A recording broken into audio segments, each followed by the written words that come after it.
করেছি আমরা। উনি নিজেই পুরা জিনিসটাকে মনিটর করতেছিলেন। আর্মিকে হেলিকপ্টার পাঠিয়েছেন, এয়ারফোর্সের হেলিকপ্টার পাঠিয়েছেন, প্লাস এই পুরা বিষয়টাই উনি দেখভাল করছেন এবং আমাদেরকেও বলেছেন যাতে চিকিৎসা ভালো হয়।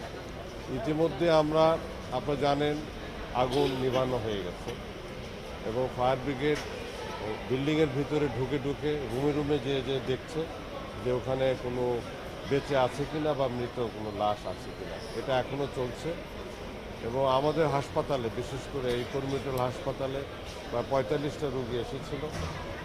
তার মধ্যে এখন রুগী 12 জন আছে, আর বাকি সবাই ওই ফার্স্ট এড চিকিৎসা নিয়ে চলে গেছে, তারা ভালো আছে। এবং যে 12 জন আছে তারাও কেউই ক্রিটিক্যাল কন্ডিশনে নাই, সকলেই ভালো আছে। একজন বার্নের রুগী আমরা আমাদের বার্ন ইউনিটে পাঠিয়ে দিব। আবার এখানে ইন টোটাল আমরা যতটুকু জেনেছি সমস্ত হাসপাতালে খোঁজ নিয়ে আমাদের মেডিকেল কলেজেও 3 জন আছে, 5 জন গিয়েছিল এবং ইউনাইটেড হাসপাতালেও আমরা কিছু পাঠিয়েছি, ওখানে 9 জনের চিকিৎসা হচ্ছে।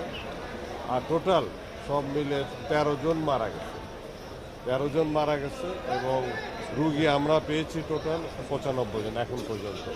যদি এর মধ্যে আরও পরে যদি কিছু অ্যাড হয় সেটা বাড়বে।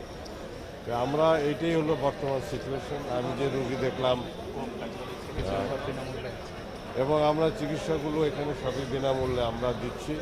এবং আমি এটাই খুবই আমি বলতে পারবো একটু খুশি যে সমস্ত এজেন্সি, সমস্ত মন্ত্রণালয় খুবই একটা কোঅর্ডিনেটেডভাবে কাজ করছে, একের সাথে যোগাযোগ করে কাজ করেছে এবং বেসরকারি যারা অ্যাম্বুলেন্স, হাসপাতাল এবং ব্যক্তিবর্গরাও সহযোগিতা করেছে এবং কেউই পয়সা নেয়নি, প্রত্যেকেই ফ্রি সার্ভিস দিয়েছে। এবং ওখানে যারা ভলান্টিয়ার ছিল তারাও একদম নিজের ঝুঁকি নিয়ে ওখানে কাজ করেছে। আমরা দেখেছি যে উপর থেকে কাজ ভেঙে ভেঙে পড়তেছে, তার মধ্যেও লোকে কাজ করেছে এবং ফায়ার ব্রিগেডের লোকেরা আগুনের ভিতরে ঢুকে গেছে, ধোঁয়ার ভিতরে ঢুকে যায় লোকগুলাকে উদ্ধার করছে, জানলা দিয়ে তারা ওয়েভ করতেছিল, কাজ ভেঙে ভেঙে তাদেরকে বের করে এনে রক্ষা করা হয়েছে।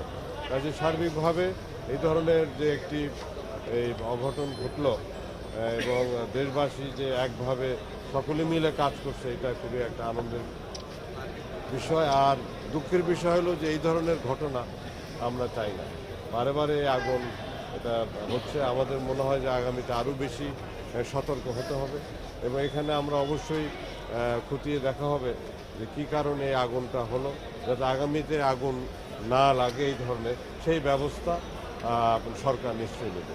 ধন্যবাদ।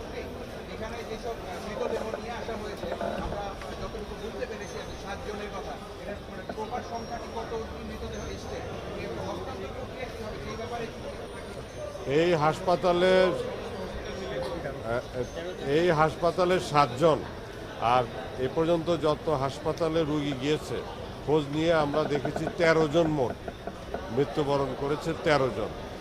এবং আমরা এখানে রেখেছি লাশ, যদি শনাক্ত করা সম্ভব হয় তাদের আত্মীয় স্বজন এসে এটা নিয়ে যেতে পারবে।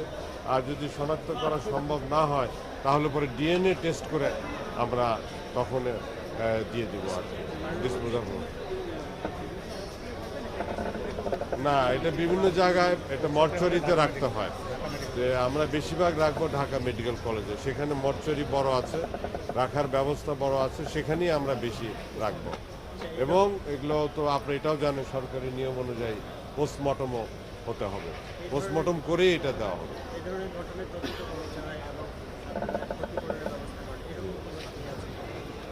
এই বিষয়ে তদন্ত অবশ্যই এটা যথাযথ কর্তৃপক্ষরা করবে, কারণ এটা হয়তো হোম মিনিস্ট্রি করবে তদন্তটা।